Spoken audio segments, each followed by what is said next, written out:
Sir, এক minute শোনো না। তুমি এই স্যারকে অফিস থেকে এখন বের করে দিও না। তুমি স্যারকে অফিস থেকে বের করে দাও, তাহলে স্যারের ফ্যামিলিকে নিয়ে স্যারের অনেক কষ্ট হবে। স্যারের রাস্তাঘাটে থাকতে হবে। তুমি তুমি প্লিজ এই কাজটা করো। আর আমি স্যারের হয়ে তোমার কাছে ক্ষমা চাচ্ছি। স্যারের কোনো দোষ নেই, কেন তুমি প্লিজ স্যারকে ক্ষমা করে দাও। দেখলেন তো, আপনি এতক্ষণ ধরে যাকে ছোট লোক বলেছিলেন, দারোয়ান বলে অসম্মান করেছিলেন, তার গায়ে হাত তুলতেও দ্বিতীয়বার ভাবেননি। আর সেই ছোট লোক কিনা আপনার হয়ে আমার কাছে ক্ষমা চাচ্ছে। এটাকেই বলে মনুষ্যত্ববোধ। সে একজন দারোয়ান হয়ে তার ভিতরে যে মনুষ্যত্ববোধ আছে না, আপনার মতো শিক্ষিত মানুষের ভিতরেও সেই মনুষ্যত্ববোধের ছিটে ফোটাও না।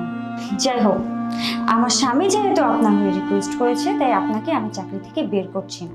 কিন্তু ফার্দার যদি আর কখনো আমার স্বামীকে আমার অফিসের কোনো স্টাফদের সঙ্গে আপনার দুর্ব্যবহার করতে দেখেছি, তাহলে আপনাকে এই অফিস থেকে ঘাড় ধাক্কা দিয়ে বের করতে আমি কিন্তু দ্বিতীয়বার ভাববো না। যান, এই মুহূর্তে এখান থেকে বের হয়ে যান।